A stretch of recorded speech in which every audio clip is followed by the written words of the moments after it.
Woi cewek, ada di sini wallpapernya bapaknya, saya kasih kau hadiah. HP-mu, wallpapernya bapakmu situ, fotonya. Fotonya siapa? Lee Min Ho, artis Korea, nak kenal kau dong? Bapakmu dong, dia yang sekolahkan kau, antar jemput kau. Bagaimana hidupmu mau berkah kalau orang tuamu kau tidak hargai? Sama cowoknya sopan, sama pacarnya santun, sama orang tuanya kurang ajar, tipu saja mamanya.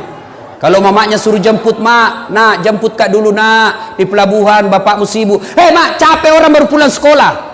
Sama mamanya, sekalinya ceweknya, kak telepon, jemput kak dulu, tunggu deh 10 menit saya sampai.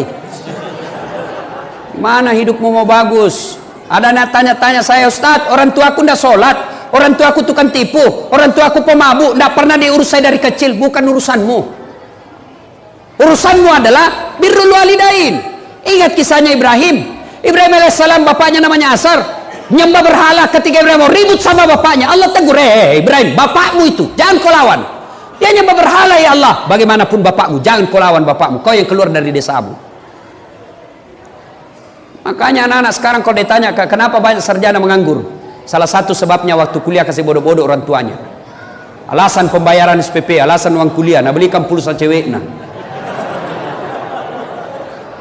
dikirim ke Kendari dengan harapan pulang gelar sarjana. Apa dibawakan bapaknya? Bukan sarjana, apa? Cucu.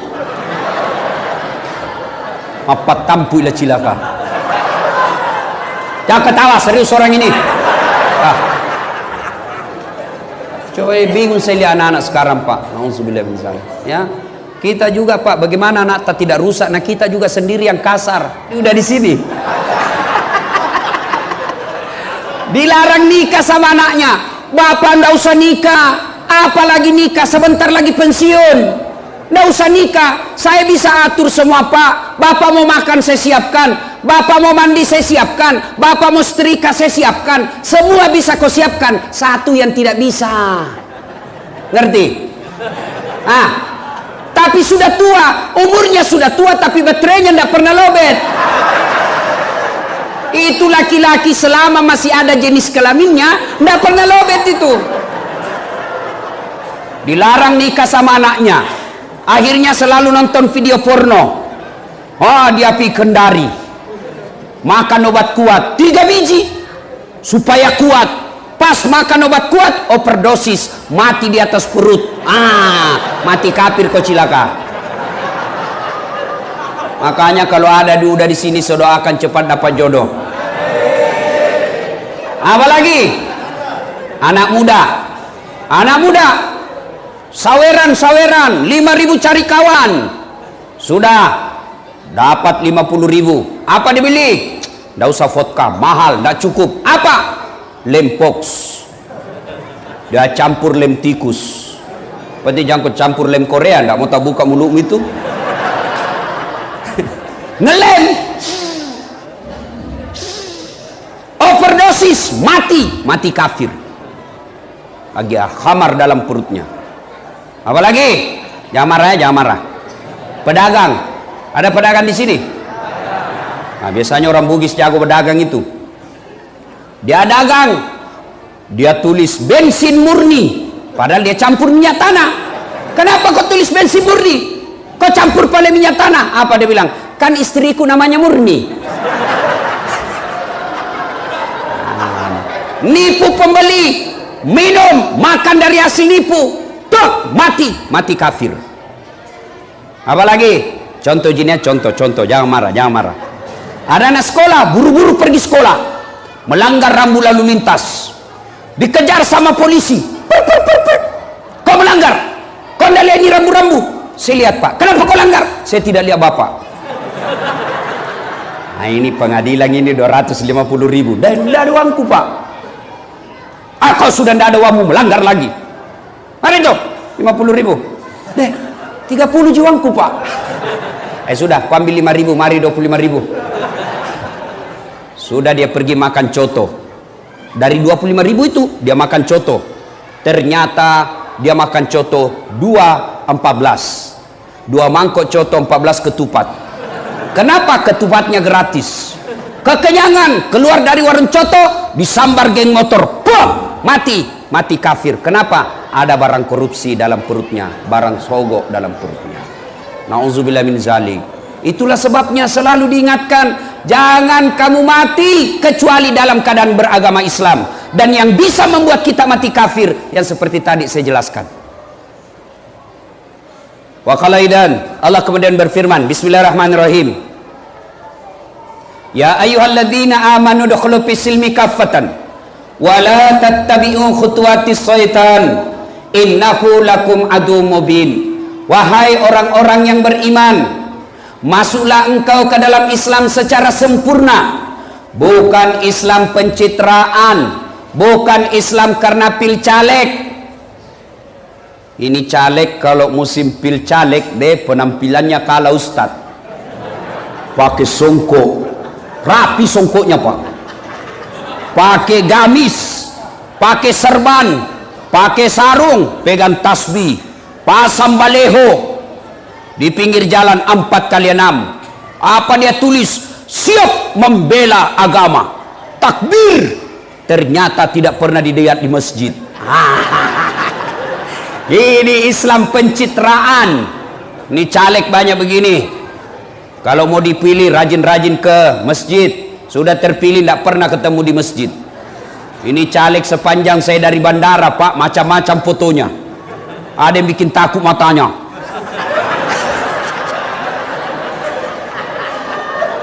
Ada juga kayak ABG. Baca-baca, Bu. Kalau mau lihat caleg cerdas atau tidak, lihat apa ditulis di balehonya. Adalah tidak jelas apa dia tulis. Yang muda yang berkarya, mengabdikan diri untuk rakyat, jiwa dan raga serta pikiranku untuk rakyat Indonesia. Pret. Beleng-beleng. Fotonya saja nipu rakyat. Fotonya saja nipu rakyat pak. Bersih mukanya, mulus, tidak ada jerawatnya. Begitu dilihat aslinya, hancur. Ternyata kamera 360. Ini caleg tukang tipu ini. Ada caleg di sini? Ada caleg di sini? Coba angkat tangan. Angkat tangan supaya dilihat rakyat. Promosi gratis ini. Alhamdulillah kalau ada caleg hadir pengajian. Alhamdulillah kita kesempatan untuk nasihati mereka. Kalau ada caleg yang tidak datang pengajian, sudah tidak usah pilih dia, malas ikut pengajian. Nah, wala tattabi'u khutuwatis syaitan, dan janganlah engkau ikuti langkah-langkah setan, karena sesungguhnya setan itu musuh yang nyata bagi kalian. Kira-kira di tengah-tengah kita ada setan tidak? Ada setan? Ada, bukan pocong, bukan popok. Apa setan yang ada di tengah-tengah kita? Bentuknya handphone. Itu ibu-ibu handphone. Ibu-ibu yang pegang HP selama saya ceramah, kita doakan suaminya kawin lagi. Allahu Akbar. Simpan dulu HP-nya bu, simpan dulu. Orang sudah ceramah. Toa kajili-jili. Simpan dulu HP-nya bu, simpan dulu, simpan dulu. Bu, sebentar foto-foto, nantilah kita foto-foto. Ya, saya pernah ceramah Pak Kapolres. Saya begini depan-depan saya, lagi ceramah, tiba-tiba ada ibu-ibu di belakangi saya. Dia ambil HP-nya, selfie. Pernah tulis di Facebooknya, latar belakang Dasat Latif. Saya dah jadikan background. Tuh apakah jili-jili nah. Umurnya kira-kira 55 tahun. Selesai ceramah langsung dia bilang, Ustaz boleh selfie? Boleh, yang penting jangan berdua, sini. Selesai selfie dia bilang, Ustaz boleh cium? Apa ini? Mau cium Ustaz? Dia bilang, tidak nafsu Ustaz. Boleh, tidak nafsu, tidak boleh. Mau kau kasih mengamuk mamanya cek di rumah? Coba masih muda, boleh sedikit. Ayo simpan dulu HP-nya, kita dengar ceramah dulu ya. Simpan dulu HP-nya Pak. Selama Bapak pegang HP, selama itu Bapak tidak perhatikan ceramah. Nggak usah khawatir, ini saya rekam. Nanti Bapak bisa lihat di YouTube dan medsos. Itu ada dari pihak kepolisian juga rekam. Nanti kita konsentrasi dulu dengar ceramah. Insya Allah ada faedah ceramah kita malam ini. Ya. Wa qala aidan, Allah kemudian berfirman, bismillahirrahmanirrahim, innallaha wa malaikatahu yusalluna ala nabi ya ayyuhalladzina amanu sallu alaihi wa sallimu taslima. Sesungguhnya Allah dan para malaikatnya, Masya Allah, Allah dan para malaikatnya yusalluna ala nabi, bersalawat kepada Rasulullah. Wahai orang-orang yang beriman, bersalawatlah kalian kepada Rasulullah dengan sebaik-baik salawat. Salatullah salamullah ala toha rasulillah, salamullah ala yasin habibillah. Kenapa lobet-lobet? Ayo kita salawat sama-sama, atau kita dengar dulu suaranya. Mana kencang suaranya ibu-ibu dengan bapak-bapak? Ya? Bapak-bapak diam dulu, ibu-ibu kita dengar. Mana lebih kencang suaranya ibu-ibu? Ibu-ibu dulu, ayo ibu. Adik-adik diam, bapak diam, kita dengar suara ibu-ibu. Ayo. Salatullah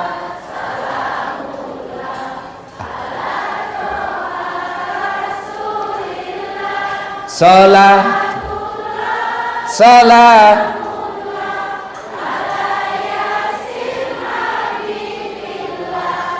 ini namanya tidak keras tapi merdu. Coba bapak-bapak, adik-adik diam, ibu-ibu diam. Kita dengar bapak-bapak salawat. Ayo. Salatullah mullah ala rasulillah, salatullah salamullah ala yasin habibillah. Saya yakin kencang ini suara bapak-bapak karena ada tentara dan polisi. Ibu bapak, saudara-saudara sekalian yang saya hormati, mari kita dengar tausiah.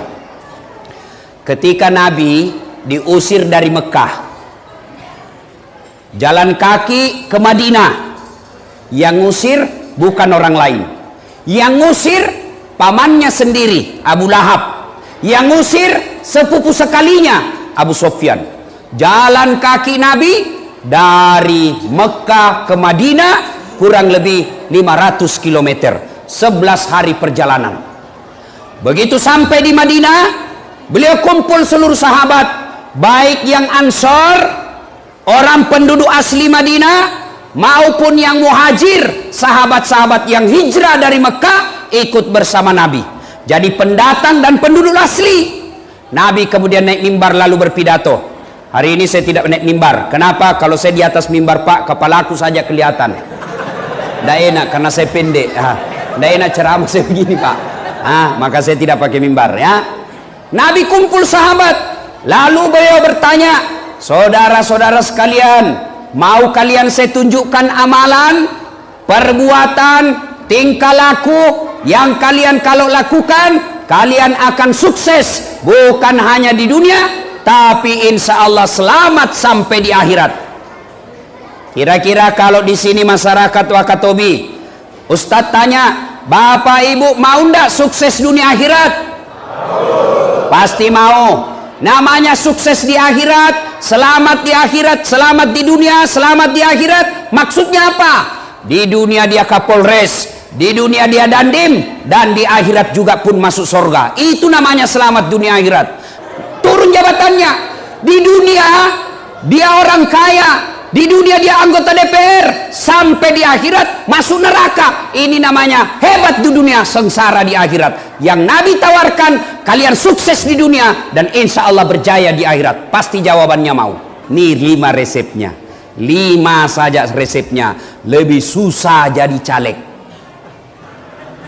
Apa resepnya kata Nabi? 1, kalian Wakatobi penduduknya, Wanci dan sekitarnya, kalian kalau mau sukses kata Nabi, utlubul ilma, tuntut ilmu pengetahuan, belajarlah kalian.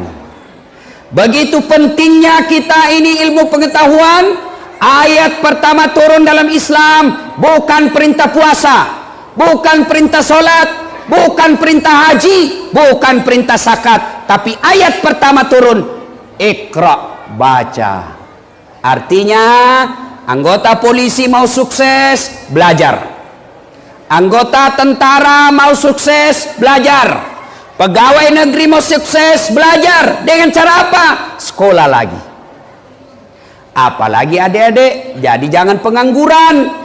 Kalau kalian pengangguran, maka kalau bapaknya petani, anaknya juga pengangguran, maka kalian juga nanti akan jadi petani yang tidak akan meningkatkan kesejahteraan hidup kalian. Belajar. Ustadz, saya miskin Ustadz, orang tuaku miskin. Orang tuamu miskin, tapi Tuhan kita, Allah kita maha kaya.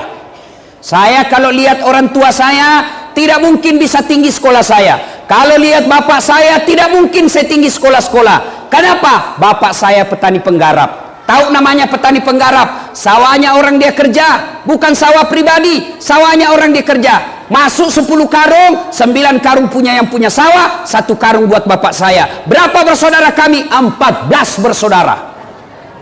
Kenapa kaget? Bagus itu kalau 14. Daripada cuma 2, 1 ditangkap, 1 digigit anjing gila, habis. Kalau 14, 1 ditangkap, masih ada 13. 1 tenggelam, masih ada 12. Masya Allah. 1 kesetrum, masih ada 10. Coba. Kalau lihat pekerjaan bapak saya, tidak mungkin saya bisa sekolah tinggi-tinggi. Tapi selalu dia bilang bapakku, ambokmu kasiasi, tapi pungallah ta'ala sogi. Bapakmu miskin, tapi Tuhanmu maha kaya. Mana buktinya? Ada ndak di sini mati kelaparan? Ada di sini mati kelaparan? Tidak ada. Berarti tidak usah cemas. Allah maha kaya. Sekolahkan anaknya Pak Ketua DPR, bikinlah peraturan, bikin perda yang membuat anak-anak miskin Wakatobi bisa dapat beasiswa, mereka yang cerdas-cerdas. Anggota DPR bikinlah aturan yang bisa membuat masyarakat kita Wakatobi cerdas. Kalau sumber daya alam kita miskin, saya dari bandara sampai sini saya bilang bagaimana orang bisa usaha di sini? Kiri kanan batu karang. Beda di Sulawesi Selatan, sumber daya alamnya bagus. Beda di Morowali, sumber daya alamnya baik. Beda di Kendari, sumber daya alamnya bagus. Di Wakatobi agak susah. Tapi wala tai'asu min rauhillah, jangan kau putus asa. Ada sumber apa? Kalau kita tidak punya sumber daya alam, maka sumber daya manusianya yang kita tempa. Gimana caranya? Cari anak-anak orang kaya Wakatobi, sekolahkan, kasih beasiswa, remaja masjid, cari yang cerdas, kirim dia sekolah, pulang kampung, bangun kampungmu. Ini tidak. Oh, ibadah bisa salah-salah tanpa ilmu. Hidup bisa sengsara tanpa ilmu. Hidup bisa susah tanpa ilmu. Contoh, ada yang tanya saya ceramah begini, bapak-bapak kalau Ramadan yang tidak boleh berhubungan suami istri dari subuh sampai maghrib, tidak boleh. Kalau bapak berhubungan suami istri di siang hari, maka bapak denda puasa 60 hari berturut-turut. Itu kalau siang. Kalau maghrib sampai subuh boleh, biar berapa kali semampumu. Saya ceramah begini, tiba-tiba ada datang bapak-bapak, kira-kira usianya 30 tahun. Dia bilang, Ustaz serius gitu tadi? Iya. Boleh kalau siang Ustaz? Tidak boleh. Malam? Malam boleh. Masa boleh malam Ustaz? Boleh. Halal. Dia bilang, astagfirullah Ustaz, saya sudah 3 tahun, biar malam tidak juga. Aku bilang, kadolok kok. Makanya belajar ku agama. Ada lagi anak-anak SMA datang bertanya. Anak-anak SMA, Ustaz, bagaimana hukumnya kalau puasa, tiba-tiba siang, kita tidur siang, mimpi basah. Sah tidak puasanya? Sah. Dengan catatan, begitu kau bangun, langsung pergi mandi, selesai itu, lanjutkan puasamu. Kalau mimpi basah, kalau kreatif sendiri batal.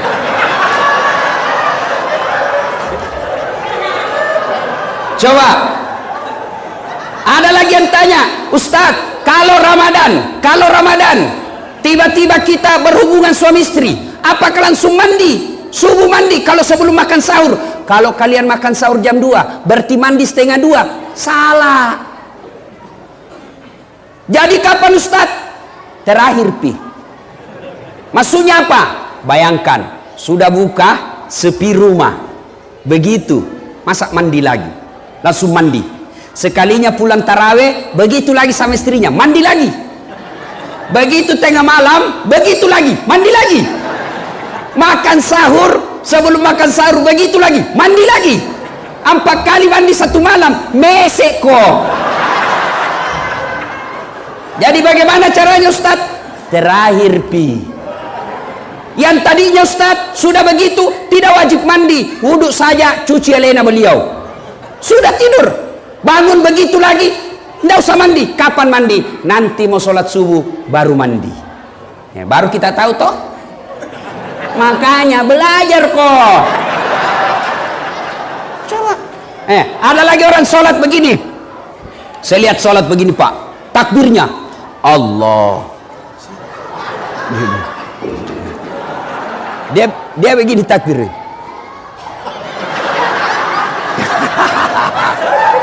Ada juga begini. Ada juga begini. Wah, macam-macam takbirnya. Saya pergi tanya, apa itu yang begini? Dia bilang, saya tulis Allah. Oh iya, masuk akal. Saya bilang, mana dalilnya? Dia bilang, tidak, nenekku dulu ajar Kak. Nenekmu Nabi. Ini juga bisa saya artikan 3-0. Itulah pentingnya ibadah. Ada juga orang sholat, pentingnya ilmu. Ada orang sholat, di sampingnya ada dia kasih begini tangannya.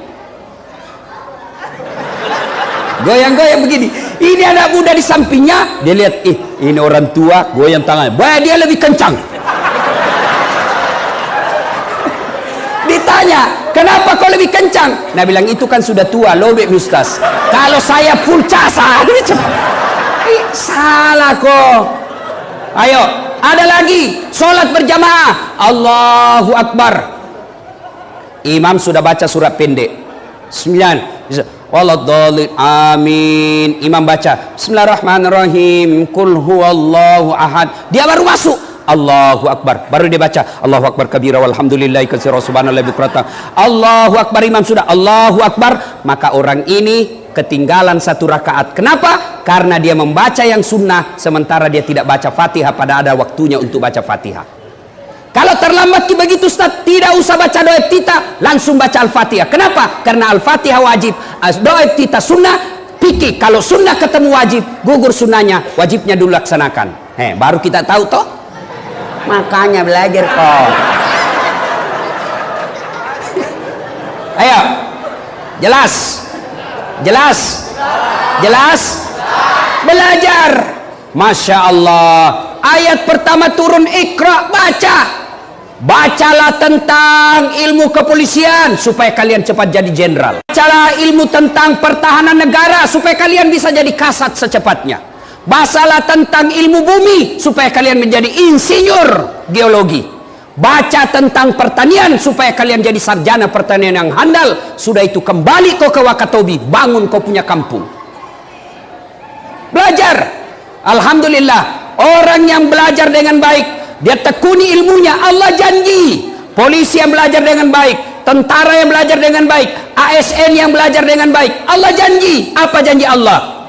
Yarfa'illahu alladhina amanu minkum walladhina utul ilma darajat. Allah angkat derajatmu. Coba, mana buktinya? Bapak-bapak polisi yang tamatang SMA, ya tak putar-putar saja di sini Pak. Di Wakatobi saja putar-putar, pangkat paling tinggi Kapolsek. Tapi kalau bapak sekolah, naik sekolah terus, insya Allah bisa jadi Kapolres. Allah angkat derajatnya. Kalau Kapolres, di depan kau duduk bos. Kalau kau satu di belakang kau jaga motor. Ya ketawa, saya serius ini. Coba, iya. Mana lagi contohnya? Dasat Latif. Coba, biar saya terlambat di depan ki Ustaz. Apa bagiannya? Coba lihat kuenya. Pilihan kelas 1 Pak. Bapak yang tidak Ustaz, ya kotak-kotak satu sinya. Itu sudah Allah buktikan. Allah angkat derajatmu. Kalau kau punya ilmu, Allah angkat derajatmu. Imam Ali karamallahu wajah, sahabat Nabi yang paling cerdas. 4 sahabat Nabi, Nabi jelaskan Ali bin Abi Thalib sahabat saya paling cerdas. Paling cerdas memang. Ali bin Abi Thalib ditanya, "Ya Ali, kalau kau disodorkan sebuah pilihan antara harta dengan ilmu, kau pilih mana Ali?" Ibu-ibu, kalau saya tanya Ki, ibu-ibu, saya sodorkan Ki iPhone X dengan kitab Durratun Nasihin, pilih mana Bu? Pilih kitab pencitraan. Pasti pilih handphone. Ali bin Abi Thalib ditanya, "Ali, kau dikasih harta dengan ilmu, pilih mana?" Ali punya pikir, wah saya pilih ilmu. Panas juga orang ceramah sini Pak. Kenapa pilih ilmu Ali?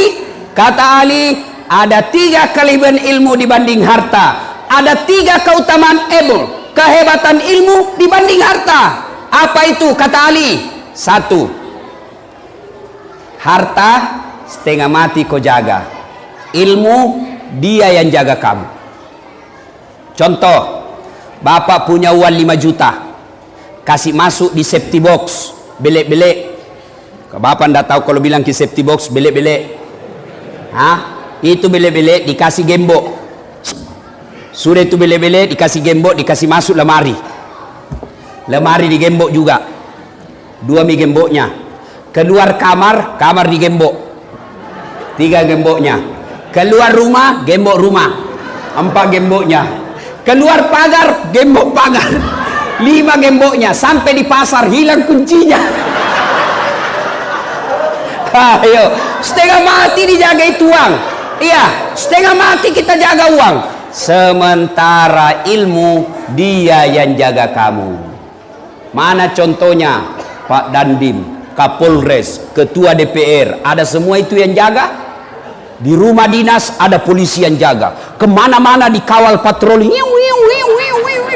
Kenapa? Karena punya ilmu, dijaga. Kalau orang punya ilmu Pak, harta setengah mati kau jaga dia, ilmu dia yang jaga kamu. Yang kedua kelebihan ilmu, dengan ilmu kau bisa dapat harta, tapi dengan harta belum tentu kau dapat ilmu. Saya ulang, dengan ilmu kau bisa dapat harta, tapi dengan harta belum tentu kau dapat ilmu. Contoh, dengan ilmu bisa dapat harta. Sekarang orang stres karena naik harga tiket. Saya tidak pernah harus stres. Kemana-mana saya naik pesawat dibayarkan, ndak pusing saya berapa harganya. Biarkan Kasat Bimas yang pusing belikan saya tiket, nggak ada urusan. Hebatnya lagi, pergi tidak bawa uang, pulang bawa uang. Dengan ilmu.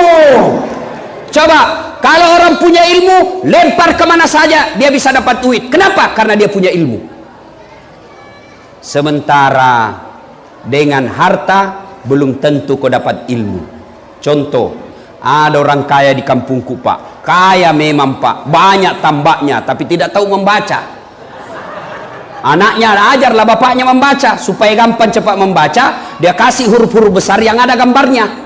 Ejai Pak, PE P, tambah P pep, SO so, DE dente apa bacanya? Odol. Padahal Pepsodent. Deleng-deleng. Banyawannya itu Pak. Coba, waktu masuk wartel di kampungku, warung telepon waktu itu belum ada HP. Dia masuklah kamar bicara. Dia buka nomor HP-nya anaknya yang sudah dicatat. Masuk kamar bicara langsung bilang, "Halo, halo, ambokmu, halo." Saya bilang, "Bagaimana mau nyambung ngaji? Pencet dulu nomornya." Kaulah paling tak. Saya pencetkanlah nomornya. Sudah dia pencet, tak balik lagi. Yang untuk di telinga nak simpan di mulutnya. Yang di mulut dah simpan di telinganya. Berteriak, "Halo, halo," tidak ada dengar. Saya bilang, "Haji, terbalik Haji." Langsung dah bilang, "Loha, loha." Aduh, saya bilang, "Bukan halo aja terbalik." Coba, Ini banyak duitnya, tapi beleng-beleng. Sampailah dia di Makassar. Sampai di Makassar, dibawa anaknya jalan-jalan ke mall. Masuk di mall, dia lihat tangga lift. Bapak tahu tangga lift yang naik turun?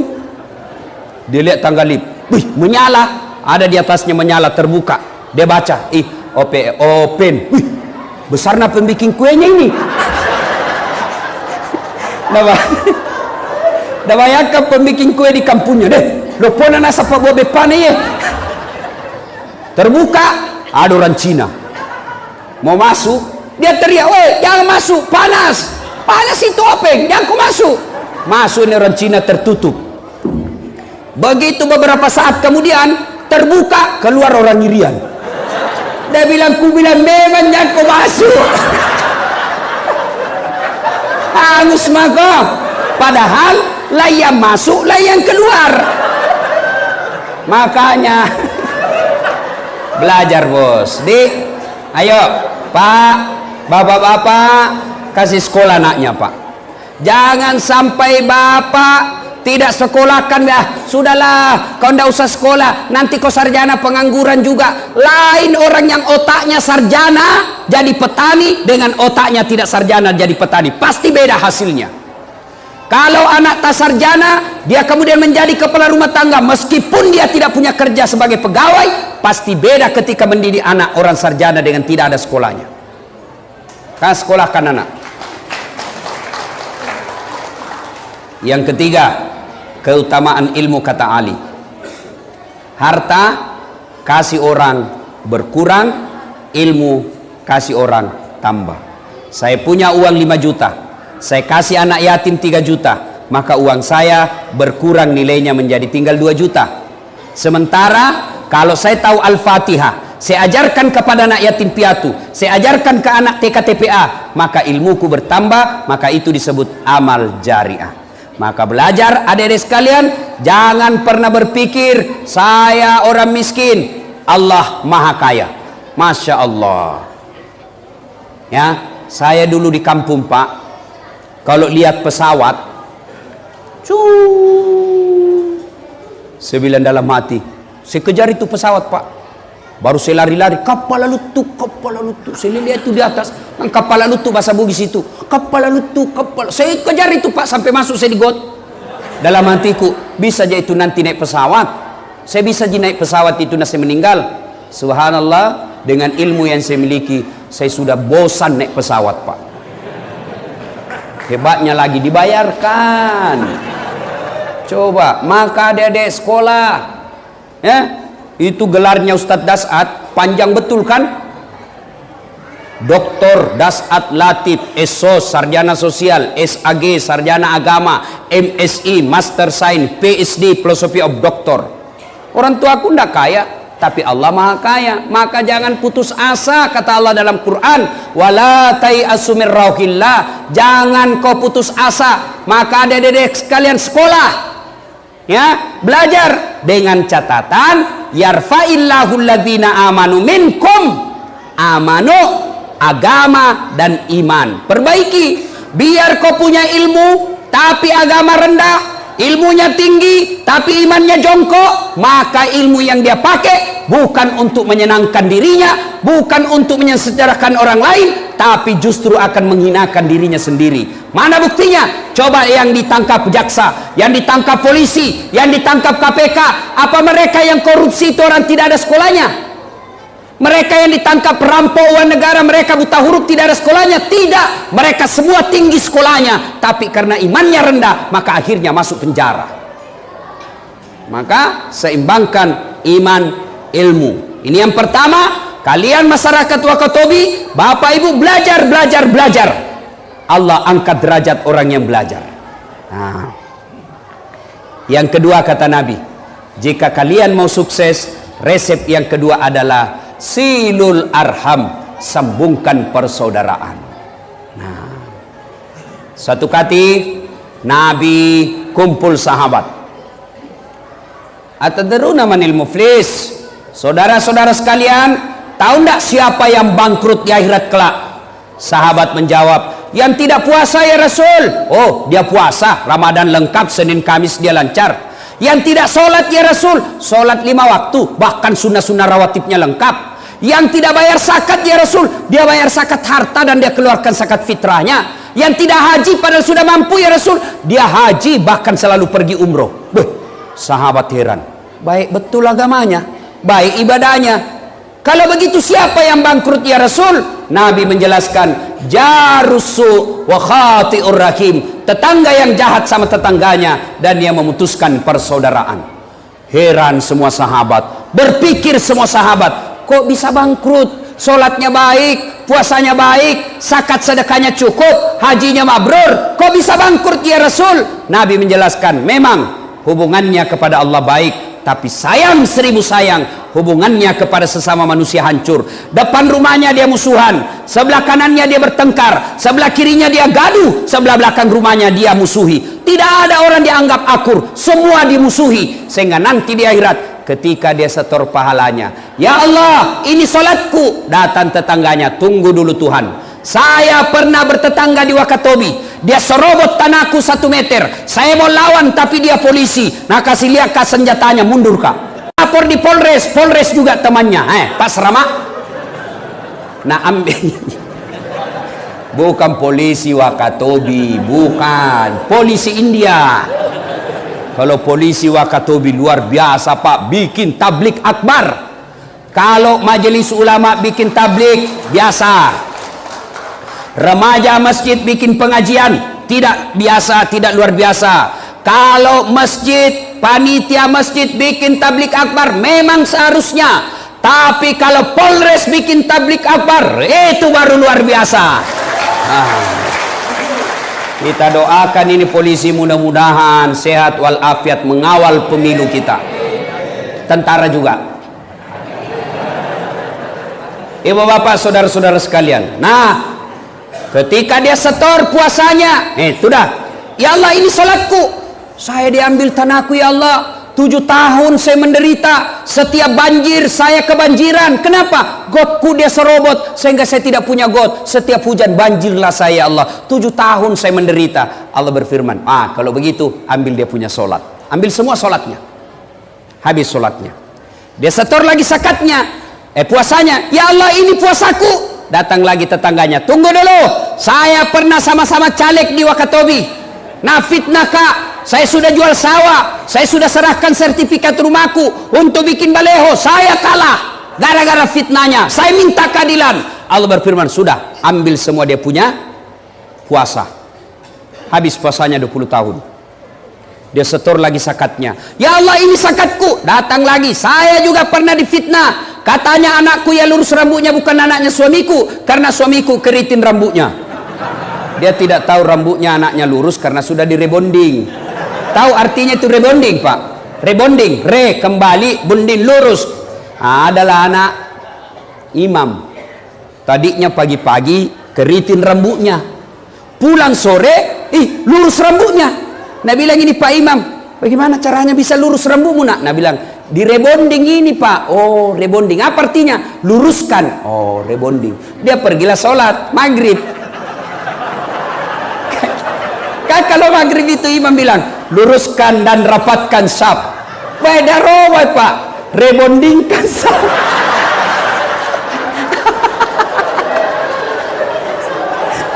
Imam Bode. Masya Allah. Gara-gara fitnahnya ya Allah, saya ta'ala ya Allah, saya minta keadilan. Allah berfirman, sudah ambil semuanya punya haji. Habis sholatnya, habis puasanya, habis zakatnya, habis hajinya, masih ada yang datang. Ya Allah, saya juga pernah disakiti. Dia bilang yang tadi banyak amalnya Tuhan, bagaimana lagi? Nah habis amalku. Kata Allah berfirman, supaya adil, ambil dosanya orang yang pernah kau sakiti hatinya. Sudah itu, datang lagi orang lain. Saya juga ya Allah. Kau sudah ambil dosanya 5 tahun. Saya juga, ambil dosanya 10 tahun. Habis amalnya hanya untuk membayar dosa-dosanya ke orang lain, sementara dosanya orang lain masuk ke dirinya. Inilah yang Nabi sebutkan bangkrut. Siapa mereka? Mereka yang suka memutuskan persaudaraan.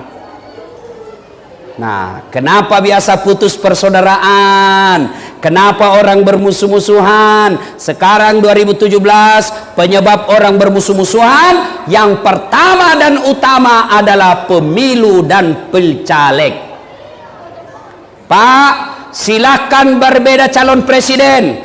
Nomor 1 oke, nomor 2 oke, semua bagus, sama-sama rakyat Indonesia. Yang salah kalau Bapak menjelek-jelekkan calonnya orang.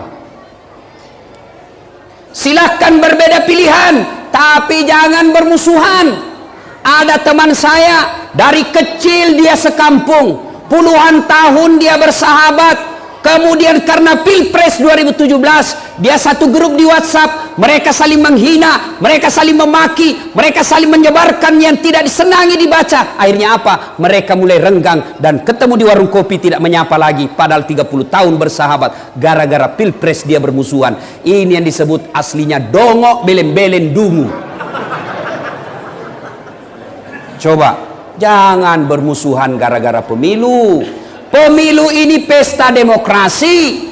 Namanya pesta kita senang-senang. Pesta itu kita gembira-gembira. Saya kasih contoh, pesta pengantin. Kalau Bapak bayangkan pesta pengantin, apa yang ada dalam pikiran kita? Senang-senang. Pesta pengantin, gembira-gembira. Pesta pengantin, ada musik-musik. Tidak ada orang pergi pesta pengantin cemas. Tidak ada orang pergi pengantin takut, kecuali yang ada selingkuhnya dan dia bawa istrinya. Ketemu istriku selingkuh, baku tarik rambut. Ini yang biasa takut ini. Kalau pemilu namanya pesta demokrasi, janganlah menakutkan, jangan ceramah dikatakut-takuti, jangan ceramah dilarang-larang, jangan ya ini pesta sekali 5 tahun. Kau dikala calonmu, maju kau lagi 5 tahun yang akan datang. Ayo, apa yang menyebabkan pemilu kita kadang-kala ini bermusuhan orang? Siapa mereka yang bisa memecahkan dalam pemilu ini? Satu, calegnya sendiri.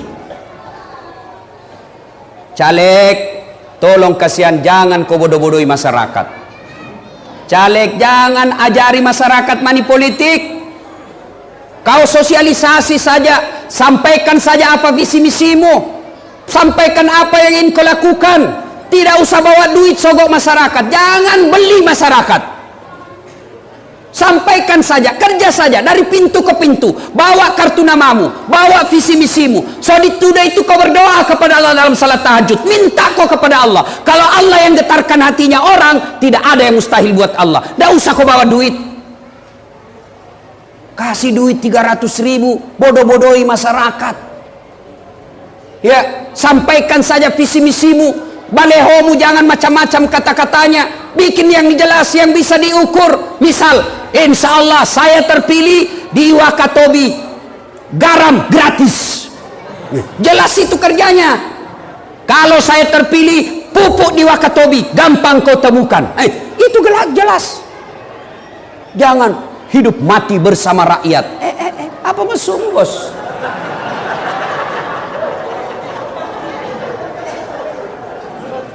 Tolong caleg, didik masyarakat berpolitik. Masyarakat jangan memeras caleg. Datang sosialisasi, ayo datang penyebab saya mau menyampaikan visi misi saya. Apa Bapak bilang?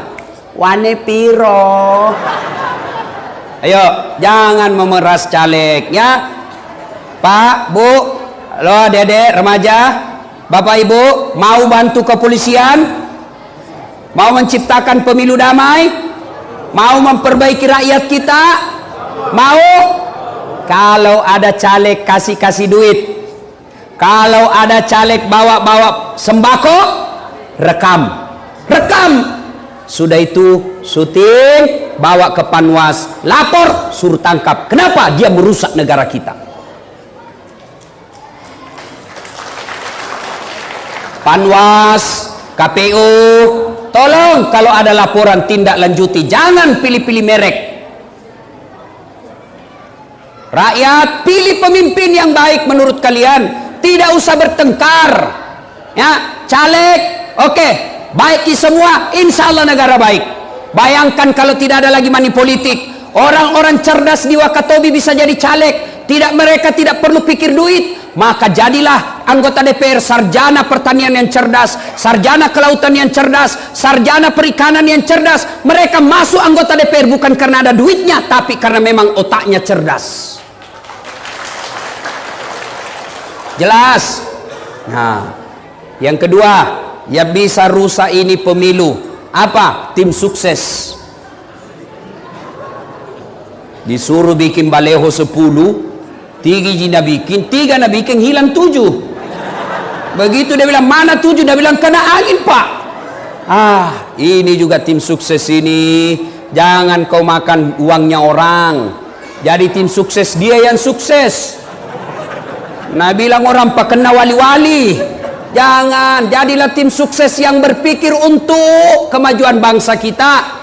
Kalau calonmu kalah, jangan kau menjadi provokator. Berikan pemahaman kepada calon kita. Tahun ini kita kalah pak, insya Allah 5 tahun yang akan datang lebih gampang kita sosialisasi, karena kita sudah punya modal tahun ini.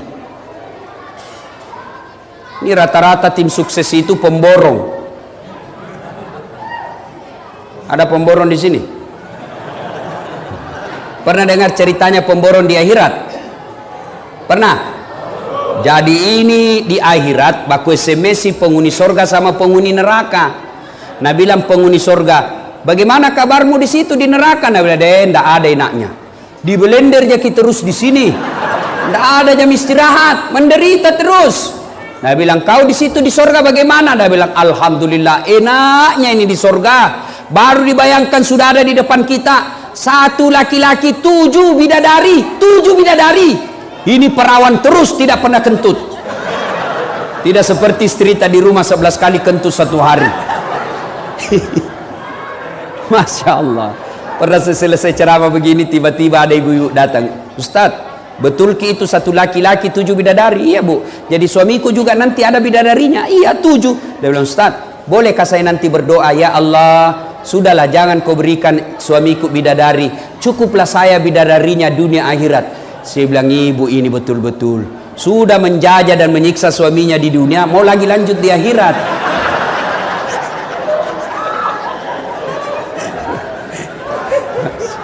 Ibu bapak, saudara-saudara sekalian, ya, apalagi yang bisa merusak persaudaraan? Apalagi hoax. Apa itu hoax? Berita bohong, berita fitnah, berita menyebarkan kebencian, isi-isinya menghasut. Itu bahaya. Di samping bapak dapat dosa, juga bisa bapak berurusan polisi, masuk penjara. Orang mau jadi anggota DPR, orang mau jadi presiden, orang mau jadi wakil presiden, kalian masuk penjara. Bodoh namanya itu. Jangankan fitnah, jangankan berita tidak benar, jangankan berita menghasut, berita benar saja tidak boleh disebarkan kalau itu mengancam persaudaraan kita. Satu kali Nabi bersabda, saudara-saudara sekalian, siapa yang syahadat diyakini sampai mati la ilaha illallah Muhammad Rasulullah, dia yakin sampai mati, itu orang pasti masuk surga. Wah, senang Abu Hurairah. Abu Hurairah ini sahabat Nabi yang paling banyak meriwayatkan hadis.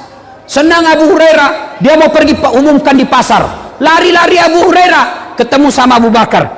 Abu Hurairah mau ke kemana buru-buru? Saya mau menyampaikan berita gembira. Apa? Baru saja saya dengar Nabi bersabda, siapa yang syahadat diyakini sampai mati pasti masuk surga. Abu Umar bilang, betulkah Nabi bilang begitu? Betul. Umar bilang, saya tidak percaya. Ayo coba kita datang kepada Nabi, saya mau dengar langsung dari Nabi. Ini dalam teori jurnalistik disebut check and recheck. Qurannya disebut patabayyanu, bertabayyun. Bahasa Indonesianya klarifikasi. Umar bilang, tunggu dulu, apa betul Nabi bilang begitu? Umar sama Abu Hurairah datang kepada Nabi. Ya Rasulullah, katanya Anda mengucapkan, siapa yang mengucapkan 2 kalimat syahadat diyakini sampai mati pasti masuk surga. Apa betul begitu ya Rasul? Nabi jelaskan, betul. Umar bilang, masalahnya ini Abu Hurairah mau umumkan di pasar. Terus kenapa? Jangan ya Rasul. Kenapa? Nanti salah paham orang.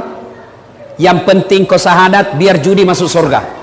Yang penting kau syahadat biar berzina masuk surga. Yang penting kau syahadat biar salat tidak salat masuk surga. Nanti salah paham orang awam ya Rasul. Nabi jelaskan, oh iya, kalau ini jangan diumumkan di rakyat biasa, nanti orang salah paham. Sehingga kita dalam Islam ada yang disebut likulli makam makal wa likulli makal makam. Setiap tempat ada bahasa yang cocok untuk tempat itu, dan setiap bahasa ada yang cocok tempat untuk bahasa itu. Mungkin ada beritanya, ada faktanya, ada benarnya, ada saksinya, tapi kita pikir, wah kalau ini saya sebarkan di Wakatobi rusuh orang, sudah, tidak usah saya sebarkan. Maka orang yang tidak menyebarkan meskipun benar, itulah yang disebut mengutamakan kemaslahatan, maka dia dapat pahala.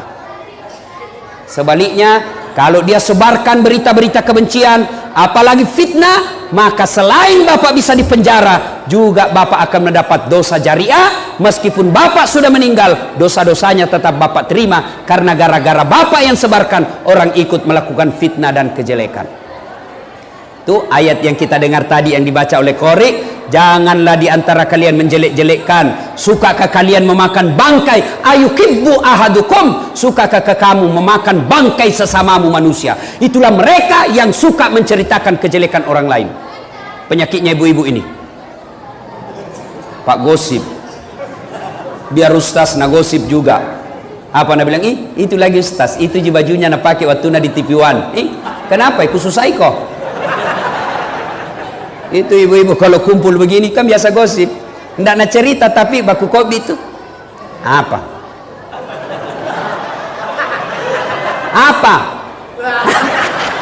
Ini. Ada tukang gosip di sini? Ada? Tidak ada? Motor lolos. Tuh, apalagi yang bisa memecahkan persaudaraan kita? Apa?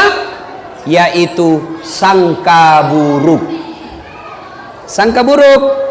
Nah ibu-ibu, saya sering mendapat curhatan orang-orang bercerai rumah tangga gara-gara apa? Sangka buruk. Janganlah bersangka buruk kepada suami, suami janganlah bersangka buruk kepada istri. Tidak ada baiknya itu orang sangka buruk. Sebaliknya, sangka baik itu tenang perasaan, sangka baik itu bikin tentram hati. Contoh saya Pak, saya itu banyak pengalaman. Apa yang saya minta Allah tidak kabulkan, ternyata Allah kasih saya yang jauh lebih baik. Tamat SMA saya daftar tentara, saya mau jadi akabri penerbang. Begitu tes fisik Jalan Garuda depan kantor Pertamina, tes fisik tidak lulus. Kenapa? Ceper, tidak cukup tinggiku. Saya protes kepada Allah, ya Allah kenapa kau lahirkan saya dalam keadaan pendek? Kau tidak rugi jadi tuan kalau saya jadi tentara. Temanku lulus polisi, sekarang dia di Sulbar reserse pakai baret merah. Saya lulus jadi ustadz pakai baret putih. Alhamdulillah dengan baret putih yang saya pakai, mulai baret hitam sampai baret merah, ku caramai ke semua. Allah kasih yang terbaik bos. Malam ini polisi sama tentara ku caramai. Allah kasih yang terbaik. Jangan pernah sangka buruk. Saya sudah gagal tentara, saya daftar kedokteran. Saya daftar kedokteran Pak. Saya sholat tahajud 40 malam berturut-turut. Tidak pernah putus Pak, 40 malam. Saya sholat tahajud 40 malam berturut-turut. Saya kursus bimbingan belajar. Saya nasar puasa 7 hari kalau saya lulus. Ibu bapak saya doakan saya. Saya juara umum 2 di sekolah saya tamat SMA. Mendaftar kedokteran. Begitu tes, tidak lulus. Temanku tidak pernah nakalan nilaiku, lulus. Sekarang dia tugas di Kepulauan Aru. Karena saya lulus di Sospol, saya pulang kuliah dari Unhas, terjadi tabrakan di Perintis Kemerdekaan. Saya turun tolong dia ini yang tabrakan, berceceran darah di aspal. Dia yang tabrakan, saya yang pingsan. Ternyata saya tidak bisa lihat darah sampai sekarang Pak. Saya di YouTube saja lihat orang Pak berdarah, itu kayak pusing saya lihat. Ternyata Allah takdirkan saya jadi ustadz. Allah seolah-olah berfirman, bagaimana kau menjadi dokter? Nah kau tidak bisa lihat darah, cilaka. Temanku yang jadi dokter tugas di Kepulauan Aru 3 tahun yang lalu sebelum lebaran, saya telepon, dokter pulang ke lebaran? Tidak ustadz. Rugi-rugi itu jauh-jauh cari uang, tidak pulang lebaran sama orang tua. Mahal tiket ustadz, mahal tiket, 17 juta sampai 20 juta. Saya bilang dalam hatiku, untung saya tidak jadi dokter. Jadi ustadz kemana-mana dibayarkan. Coba. Jadi jangan sangka buruk. Wahai caleg-caleg, kalian sudah jual uang, jual sawah, gadaikan sertifikat rumah, sudah jual mobil, pasang baleho, sosialisasi, tidak terpilih, sangka baik. Bisa jadi 2 tahun yang akan datang diperiksa jaksa, ternyata satu kantor terlibat semua korupsi, masuk penjara, bonus 10 tahun penjara. Allah tidak mau kalian masuk penjara sehingga kalian tidak lolos jadi caleg. Saya 2013 ikut pilkada di Makassar, Pilwali Makassar, 10 pasang calon.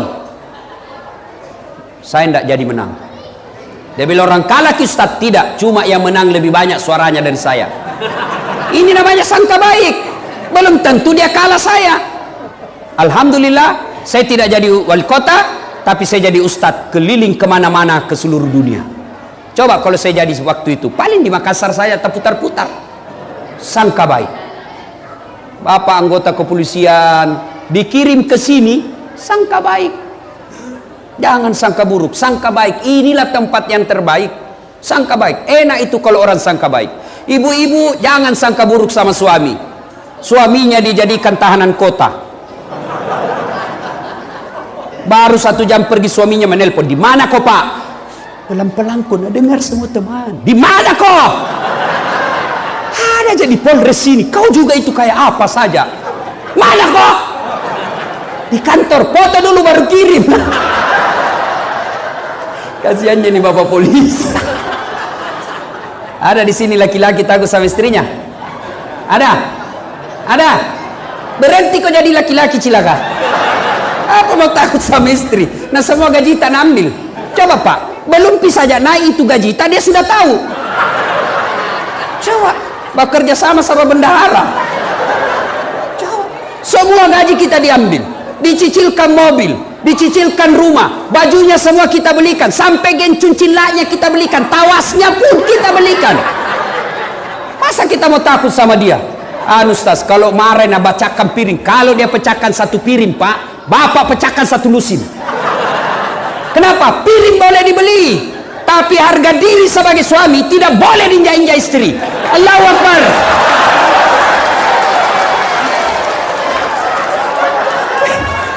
Berani Pak polisi? Mana ada polisi tidak takut sama istrinya? Tidak ada itu polisi tidak takut sama istrinya. Itu Ibu Bayangkari, dede sakang Pak. Nah bilang temanku, sebenarnya itu polisi Ustaz tidak takut sama istrinya. Cuma ini istri suka melapor sama istrinya komandan. Dan komandan juga takut sama istrinya.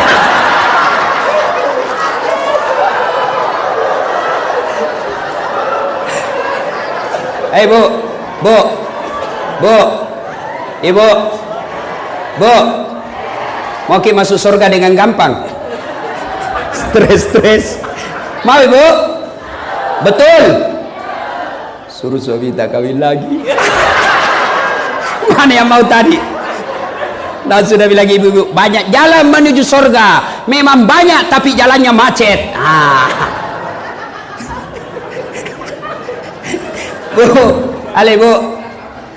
Ibu tidak bakal masuki surga kalau kita suka sakiti hati suami kita. Siapa bilang begitu Ustaz? Rasulullah Muhammad sallallahu alaihi wasallam. Nabi menjelaskan, andai saja manusia boleh sujud kepada sesamanya manusia, maka istri saya wajibkan sujud kepada suaminya. Kenapa? Karena dosa istri ditanggung oleh kami suamimu. Bu, tidak boleh keluar rumah langkah-langkah kaki ibu, laknat Allah menyertainya kalau dia keluar rumah tanpa izin suami. Kenapa bisa begitu Ustaz? Karena langkah-langkah ibu kami suami yang tanggung dunia akhirat. Kalau suami tukang judi, suami pemabuk, suami pesina, suami koruptor, tapi istrinya istri yang soleha, tidak ada urusan dengan suamimu. Suamimu masuk neraka, kamu ibu sahabat masuk surga. Bahkan Nabi jelaskan, tadkhulul jannati bisalam, silahkan kau masuk surga dari pintu mana kau suka.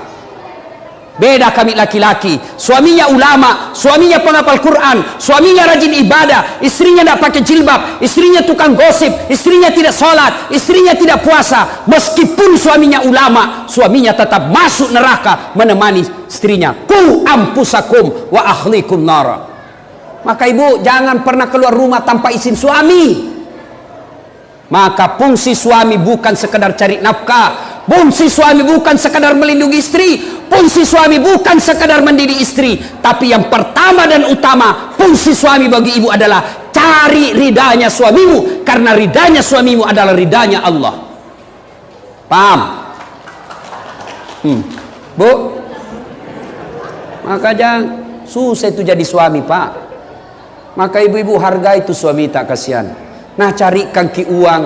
Kadangkala di kantor dimaki-maki sama komandannya, biar cocok ditinju perutnya. Siap salah komandan, siap salah komandan, salah komandan.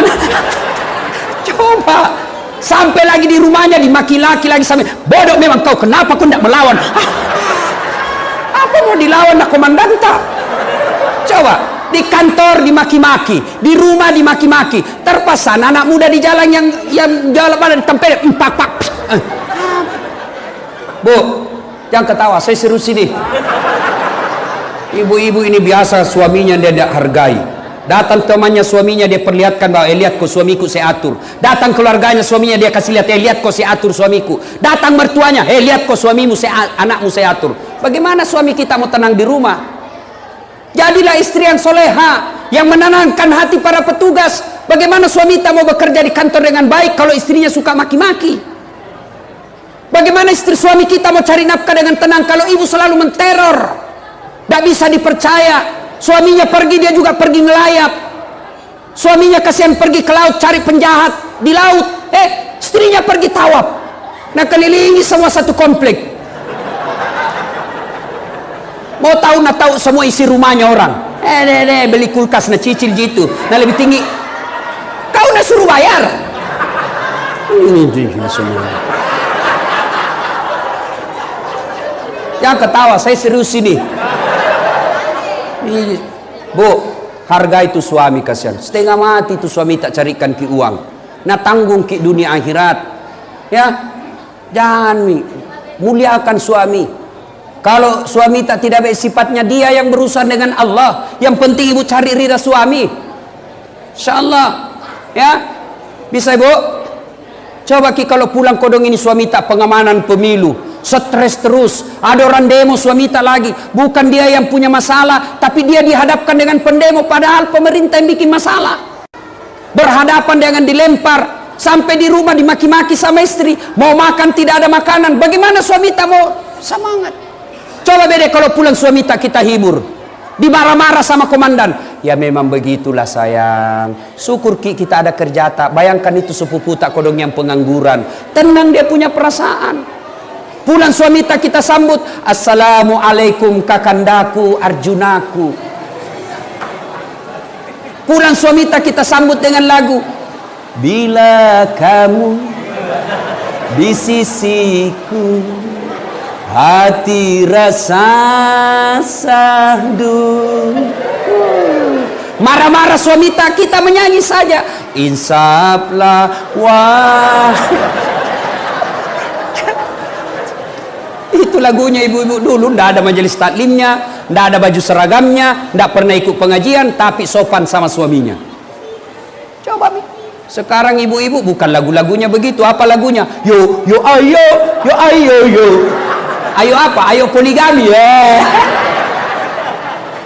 Ya, pulang suaminya ndak pernah rapi-rapi, daster tinggi sebelah, kelihatan tali BH, panjang bulu kalepaknya, ada bedaknya, nak kasih bontek matanya, ndak pakai sisir. Pulang suaminya, nak bilang suaminya, astagfirullah, gorilla. Bagaimana kita suami ndak stres? Di kantor kepoluan cantik-cantik, di jalan SPG manis-manis, menyapa dengan sopan, assalamualaikum komandan, bagaimana kabar? Sampai di rumah, wa ilaha illallah, nonton TV di atas kakinya, makan canggoreng, menguap lagi depan suami sambil angkat kete.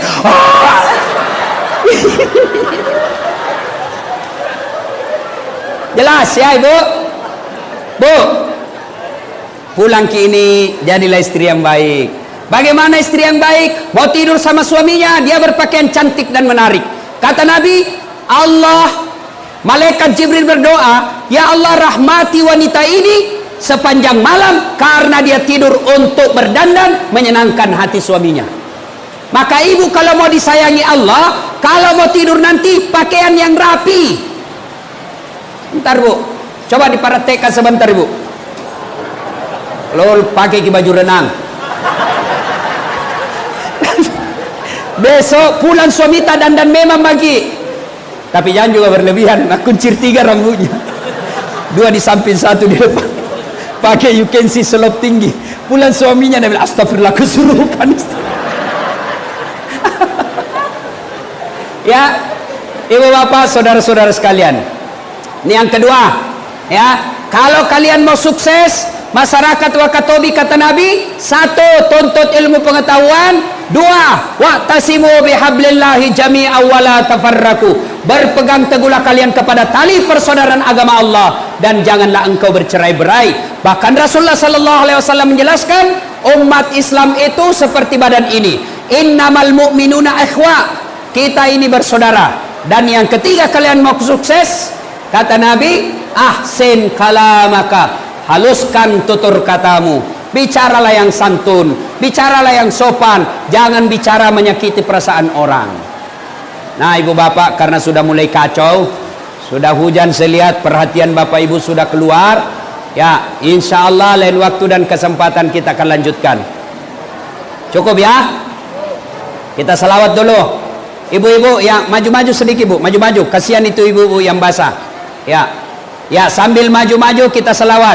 Salatullah, salamullah, ala toha, salatullah, salamullah, yasin habibillah, tawassalna bismillah wa bil hadi wa kulli mujahidinillah bi ahlil badri ya Allah. Ibu bapak, ini hujan turun. Ada ndak yang bisa jumlahkan, yang bisa hitung itu air yang jatuh berapa tetes? Ada kira-kira? Dengar cerita. Nabi bersama malaikat Jibril. Tiba-tiba Nabi melihat ada malaikat 1 juta jari-jarinya. Berapa bapak ibu punya jari-jari? 20. Kalau ada 19 atau 21 berarti kelainan. Ini malaikat 1 juta jari-jarinya. Nabi takjub, banyak betul jari-jarinya. Ya Jibril, siapa itu Jibril? Jibril menjawab, itu malaikat yang Allah tugaskan untuk mencatat jumlah air hujan yang jatuh. Nabi tanya sama ini malaikat, wahai malaikat yang 1 juta jari-jarinya, apa kau mampu mencatat tetesan air yang jatuh ketika hujan? Kata malaikat ini, iya, saya akan catat air yang jatuh di gunung, air yang jatuh di laut, air yang jatuh di daratan, semua aku catat. Berapa jumlahnya saya tahu. Makanya Allah kasih ke 1 juta jari-jari. Lalu malaikat ini berkata, ya Muhammad, ada satu yang tidak bisa aku catat. Saya tidak bisa mencatat berapa banyaknya, karena banyaknya sehingga saya tidak bisa mencatat. Apa itu wahai malaikat? Malaikat menjawab, saya tidak mampu mencatat pahala umatmu apabila dia berkumpul lalu dia bersalawat kepadamu. Makanya saya setiap ceramah selalu ajak ki salawat. Kenapa? Karena kalau kumpul ki begini lalu kita bersalawat, pahalanya lebih banyak, itu jumlahnya pahala salawat daripada tetesan air yang jatuh ketika hujan. Salatullah salamullah ala toha salatullah salamullah ala yasin. Kita cerita lagi tentang persaudaraan. Nabi jelaskan, umatku itu seperti badan ini. Ibaratnya kata Nabi, orang Wakatobi ini, ya, wanci, apalagi? Itu, ya itu. Kata Nabi, orang yang ada di sini seperti badan ini. Coba lihat badan kita, Pak. Tangan kanan gatal tanpa disuruh kiri yang garuk. Tangan kiri yang gatal tanpa diundang kanan yang garuk. Gatal dua-duanya kerjasama. Coba lihat tangan kita, jari-jari kita, Pak. Mana yang paling tinggi? Mana yang paling tinggi jari-jarinya? Jari-jari tengah. Jari-jari tengah. Jari-jari tengah dia paling tinggi. Tapi siapa yang dikasih pakai cincin? Jari-jari manis. Jari-jari tengah, kau paling tengah. Tapi ketika buang air besar, mana yang gosok? Ini enggak bersih. Mana yang gosok? Kamu yang panjang. Coba itu tubuh adil. Coba. Maka kita di Wakatobi ini seperti badan ini. Coba lihat badan, Pak. Satu sakit, yang lain ikut merasakan. Ya, kalau ada masyarakat Wakatobi diserang, disakiti, maka kita semua ikut merasa disakiti. Coba lihat, kalau kita jalan, malam-malam jalan, tahan tuh kakinya. Begitu tahan tuh kaki, langsung itu mulut meniup. Mata mencari mana yang luka. Tangan mencari obat, kasih. Padahal kaki yang tahan tuh. Tidak ada orang tahan tuh kakinya, cek. Langsung Nabi bilang mulut, siapa suruh kau jalan? Pergi mah kau jalan kau lagi pasole. Enggak. Begitu kita di Wakatobi ini. Kita harus kompak. Ya, satu sakit, yang satu ikut merasakan. Dan biasanya putus persaudaraan ini di Wakatobi gara-gara apa? Satu penyebab kita biasa ini pecah belah itu, persaudaraan kita ini sombong. Sombong. Orang sombong itu apa? Dua sifatnya. Apa sifatnya sombong? Satu, menolak kebenaran. Dua, nganggap remeh orang lain. Itu sombong itu. Kenapa dia sombong? Kapolres, Dandim, jangan sombong karena jabatan. Kenapa? Jabatan ada masa habisnya. Kapan habis? Pensiun. Biar Pak Kapolres sepupu satu kali sama Kapolri, tapi kalau sudah pensiun, wabillahi taufiq wal hidayah, tongkat komando kasih saya. Coba. Jangan sombong karena jabatan. Ketua DPR mau sombong 5 tahun. Kalau terpilih lagi, kalau tidak terpilih, wabillahi taufiq wal hidayah, keluar lagi Pak, diganti kau lagi. Coba, jangan sombong karena jabatan. Apalagi yang membuat kita sombong? Cantik gagah. Jangan sombong kalau kau cantik. 17 tahun sweet 17 kau cantik, tapi balik itu angka 17. 71 masih cantik kok. 71 senyum, lari cucumu dikira mau digigit. Apalagi karya-karya Nabi yang membuat lagi kita sombong apa? Ilmu. Ini ustadz. Adakah ustadz yang bisa memecah belah umat? Banyak. Ceramahnya menghasut, ceramahnya menimbulkan kebencian, ceramahnya suka memecah belah, ceramahnya suka memfitnah, ceramahnya suka bahas-bahas perbedaan pendapat. Itu ustadz sombong itu. Ada itu ustadz sekarang, sebenarnya bukan ustadz, mengaku ustadz. Baru belajar 3 bulan, itu pun melalui YouTube. Langsung nak kasih kafir semua orang.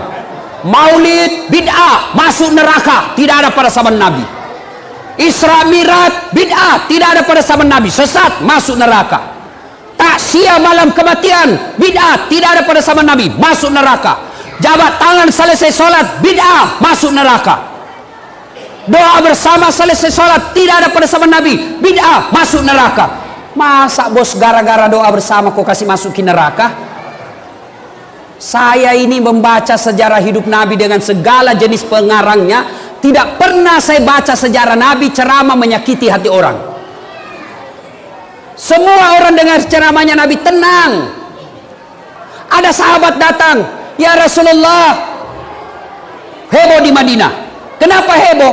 Ada orang tawaf di Mekah, anu saja nak baca, ya Rahim, ya Rahim, ya Rahim, ya Rahim. Ada sahabat, ya Rasulullah, ada aliran sesat, dia tawaf cuma baca, ya Rahim, ya Rahim. Nabi penasaran, pergi lihat, betul, tawaf Rahim-Rahim saja disebut. Ya Rahim, ya Rahim, ya Rahim, ya Rahim. Nabi ikut dari belakang, terbawa arus. Nabi juga ikut. Ya Rahim, ya Rahim, ya. Wah, marah ini orang. Siapa ini ikuti saya? Dia balik, dia tidak tahu. Dia banting Nabi. Cak. Siapa kau? Ikuti saya. Kalau bahasa Bugis, pacobi-cobi. Saya lapor kau sama nabiku. Kata ini orang tadi ya Rahim-Rahim. Saya lapor kau sama nabiku. Nabi tambah cemas. Berarti aliran sesat betul, ada nabinya. Siapa nabimu? Muhammad. Muhammad siapa? Muhammad bin Abdullah. Langsung muncul Jibril. Itu kalau ada yang sakiti Nabi, langsung muncul Jibril, Pak. Seperti itu iklan rokok. Wane piro?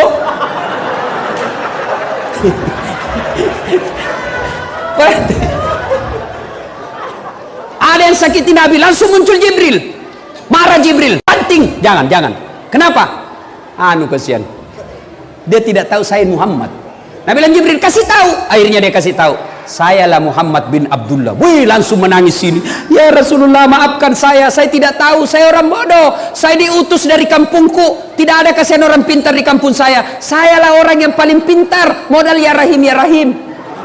Mau makan ya Rahim, mau mandi ya Rahim, mau tidur ya Rahim. Itu saja modalku. Kata ini orang, ya Rasulullah, tapi saya sangat mencintaimu ya Rasul. Nabi lalu, ini orang berkata, ya Rasulullah, kira-kira saya nanti masuk surga, kok ajak saya masuk surga ya Rasul? Padahal modal ya Rahim saja. Sudah nak banting lagi Nabi. Coba, ya Rasulullah, kok ajak saya masuk surga? Apa kata Nabi? Saya akan mengajakmu masuk surga karena engkau mencintaiku. Oh, ini orang gembira. Masuk surga, masuk surga, masuk surga. Coba bayangkan. Ini Pak, sudah ada banting Nabi, modal ya Rahim, karena cinta sama Nabi, diajak masuk surga. Kita maulid kan karena cinta sama Nabi. Kalau kau tidak mau sebut maulid, ya sudah, bilang saja sirah nabawiyah. Kenapa ada telur? Karena dulu orang-orang Bugis, itu maknanya apa? Kenapa telur? Kenapa telur? Kenapa bukan kelapa? Karena kita berharap orang yang hadir di maulid ini menjadi bibit masa depan orang Islam. Kenapa pakai ketan? Kenapa bukan nasi? Karena diharapkan selesai maulid kau merapat, menyatu seperti rapatnya ini ketan. Itu maknanya. Kenapa songkoloknya kuning? Kenapa tidak warna merah? Kuning itu warna keemasan. Diharapkan selesai kau maulid orang cinta seperti cintanya orang sama emas. Itu maknanya. Sekarang masuk neraka. Tidak ada pada zaman Nabi. Kalau begitu jangan kau ceramah pakai mic. Kalau tidak ada pada zaman Nabi, maka mari kita ceramah tidak pakai mic. Tidak ada mic pada zaman Nabi. Ini ceramah pakai. Saudara-saudara sekalian, apa mau dengar? Yang bagus. Bagaimana polisi kasihan tentara tidak bingung, pemerintah tidak bingung. Kamu ceramah menyesat-nyesatkan, akhirnya orang bertengkar, akhirnya masjid ribut gara-gara itu. Jangan. Itulah sebabnya ada namanya imam mazhab. Di Indonesia terkenal imam mazhab 4, di Maroko itu 9 imam mazhab. Coba, yang bagus kau maulid, iya. Kau tidak maulid, iya. Yang maulid silahkan maulid. Jangan kau bilang sesat yang tidak maulid. Yang tidak maulid tidak usah kau maulid. Yang penting jangan kau bilang sesat yang maulid. Selesai. Kau tidak mau berdoa bersama selesai sholat, tidak usah. Tapi jangan kau bilang sesat yang doa bersama. Enak kan kita? Coba enaknya kalau kita semua ini elemen bersatu, ya, kompak, tidak saling menyalahkan, sama Nabi kita, sama Tuhan kita. Soal bagaimana sholat saja kan berbeda-beda orang takbir. Allahu Akbar. 1, meletakkan tangan. 1 begini, antara dada dengan pusat. 2, dibawanya pusat, bukan dibawa sekali ya. 3, di atas dada. 4, lurus. Mau kau begini silahkan, mau begini silahkan, mau begini silahkan, mau begini silahkan. Semua boleh dan ada dalilnya. Mana yang tidak betul kalau kau pakai apa-apanya? Allahu Akbar.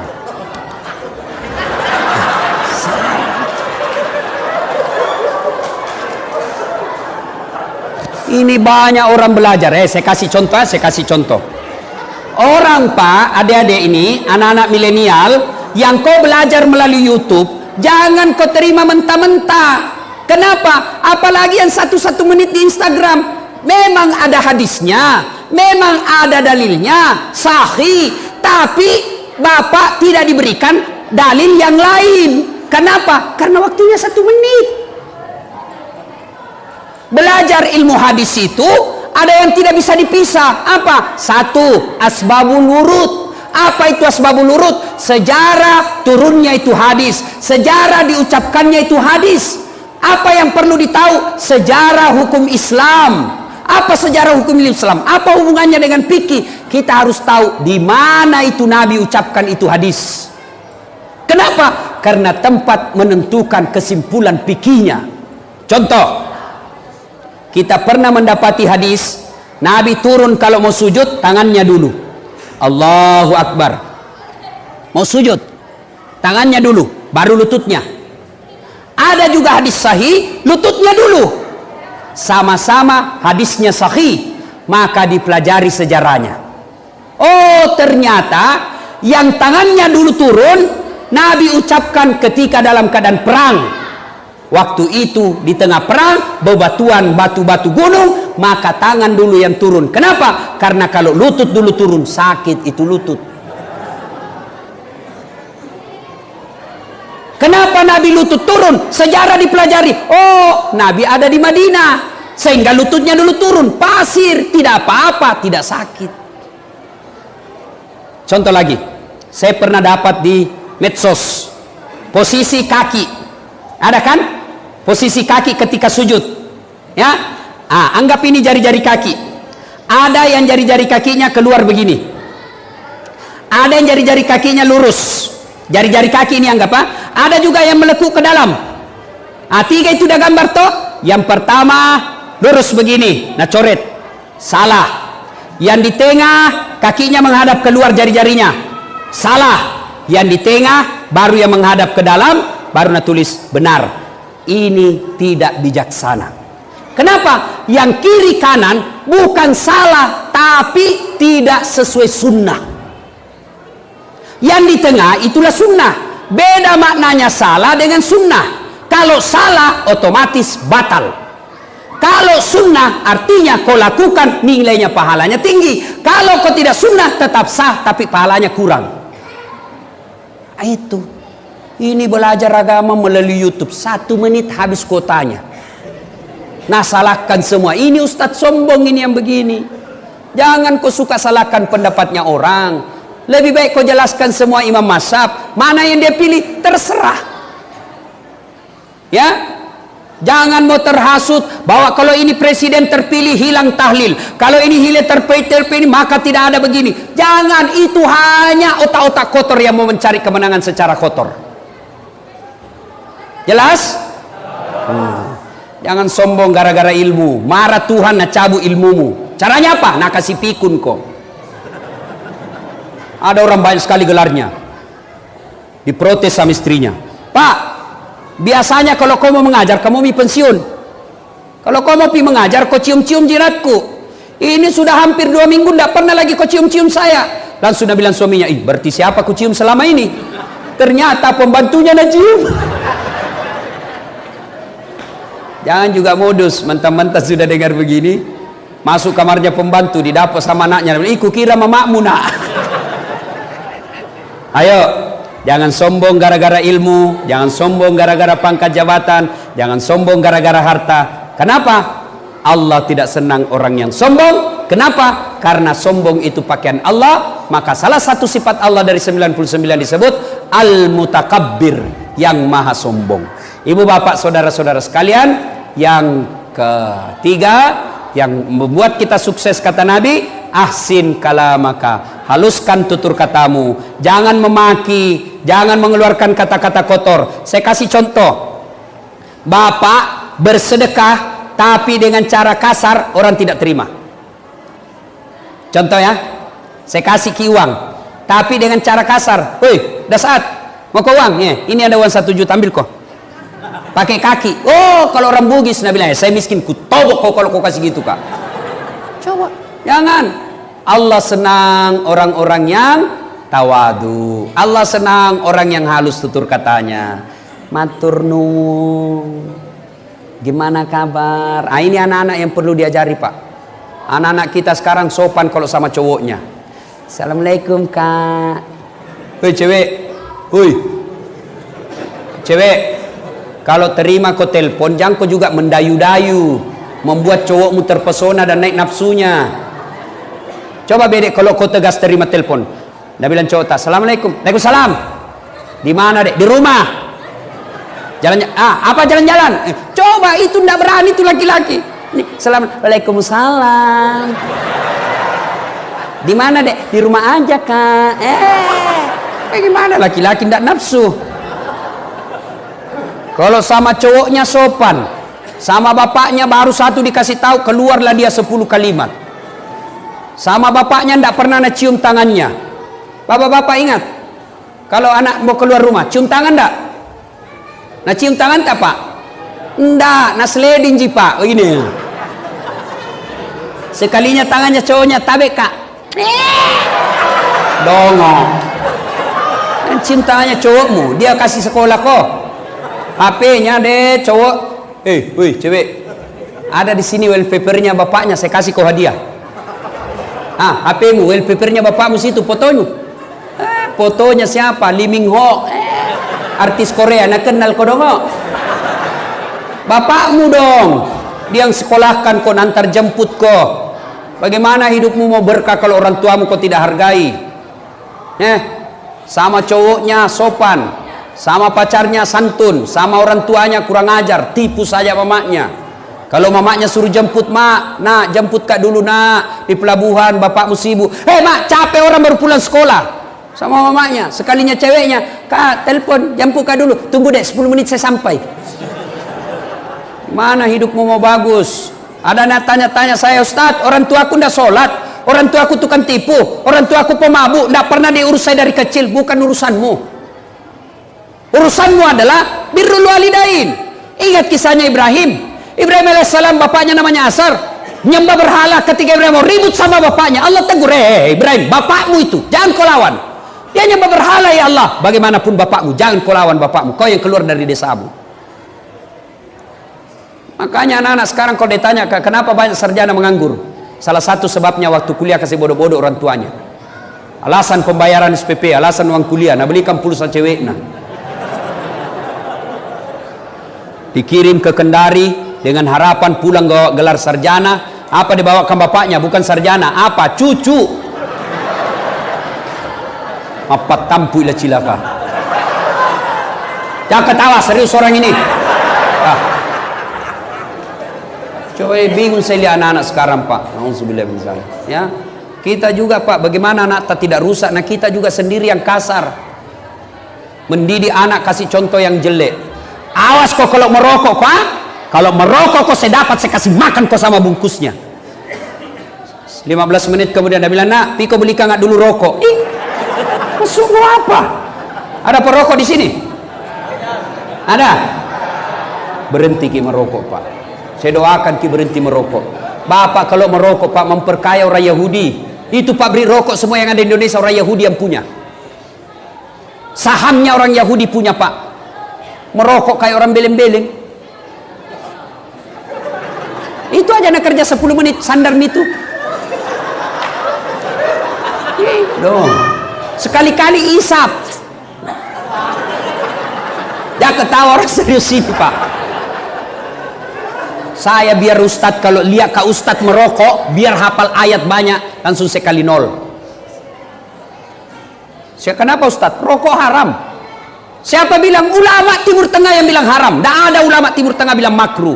Hanya ada sebagian Jawa Timur. Ternyata dia juga merokok. Ibu-ibu senang tidak suaminya merokok? Dengar aspirasinya ibu-ibu. Daripada bapak merokok, Nabi bilang tidak jalan otakku, tidak merokok. Bohong. Buktinya Ramadan jalan di otak tak. Kalau bapak bilang baik itu rokok, besok pagi beli rokok 1 bungkus, panggil anaknya bapak yang paling bungsu SMP dengan istrinya, suruh merokok bertiga di situ. Bapak kalau anggap baik. Tapi pasti bilang, biar bapak merokok, kau jangan merokok. Kenapa? Karena bapak tahu rokok merusak. Nah bilang temanku, sebenarnya itu rokok tidak merusak Ustaz, yang penting tidak ketemu rokok korek. Pernah dengar iblis ditempelin Pak? Iblis ditempelin sama manusia. Datanglah ini iblis, coba ini manusia. Pertama kamar dikasih hamar, kau minum, minggu depan saya datang. Kamar kedua kasih kartu, kau judi di situ, minggu depan saya pulang. Yang ketiga kasih rokok, kau rokok sepuas-puasnya, minggu depan saya datang. Minggu depan datang, buka pintu pertama, baik masih mabuk Pak, hebat ini manusia. Pintu kedua, masih menjudi, jago ini manusia. Pintu ketiga dibuka, baru dibuka langsung ditampilin, pak, kurang ngajar kau. Kenapa kau kasih rokok tidak ada api?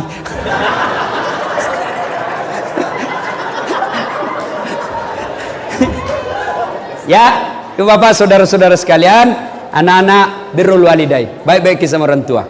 Bapak-bapak yang sudah punya orang tua, mau naik pangkat pak, jangan cari muka sama Kapolres, tidak usah cari muka sama komandan Dandim. Kenapa? Ada mutasinya Pak, 2 tahun pindah lagi.